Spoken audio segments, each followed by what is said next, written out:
Herkese merhaba, hoş geldiniz. Ben Darlene. Bugün I'm going to do a video on kind of how I got into learning Turkish and my why. So let's go.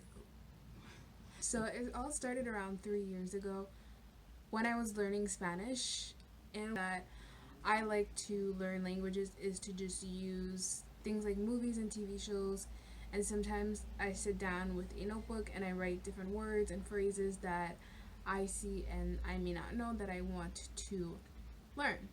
So I was watching this show called Amares Primavera, and then it wasn't until later on that I realized that it was actually a whole Turkish show, and that was my first kind of exposure to like Turkish culture and Turkish TV dramas. And after that, I really liked that, so I decided to look into watching another Turkish drama. And the other one that I watched was on YouTube, and it was called Quien se robó mi vida. It was about this girl whose sister like robbed her life because her I think like her grandfather gave her up when she was a younger like little kid, and now the grandfather wants her back, but the sister decides to take her place instead because she's rich.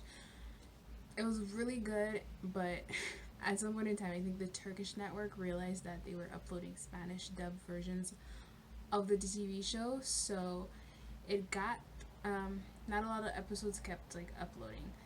So that was my second exposure to kind of like Turkish culture and Turkish TV shows, and I didn't really decide to start learning Turkish actually until I got to listening to Turkish music, which really started off with like a lot of Tarkan and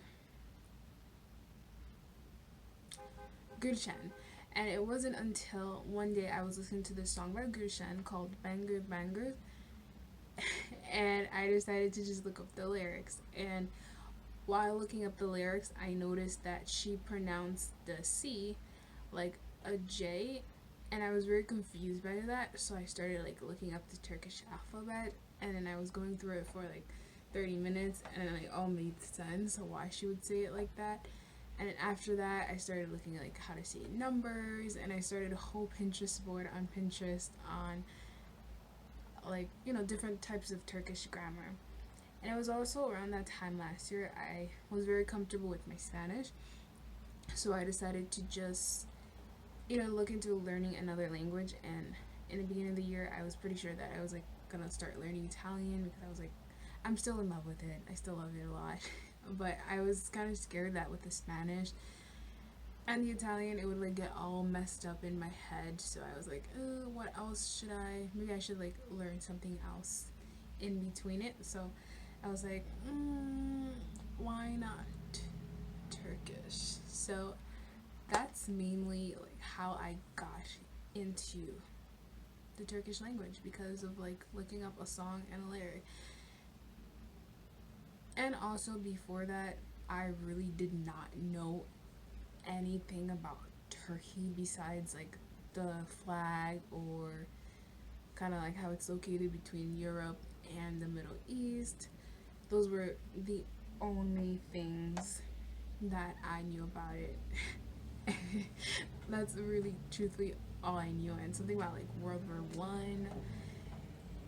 I, I really didn't. And then after kind of like through like starting to learn the language and the culture and the history, it was like really interesting to see how far it as a country has come like in the last century. So that's mainly the why and the how, but also because as a language, it's completely different from like what I'm used to with like Creole or Spanish or English, and the whole suffix and vowel harmony. So I found like it would be a very interesting like little puzzle to like take apart and like learn. So those are mainly my reasons for it.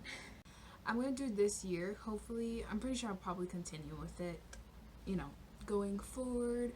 I don't really have any like huge life goals with my Turkish. I just find it really fun and it's really interesting. So those are my reasons, ladies and gentlemen.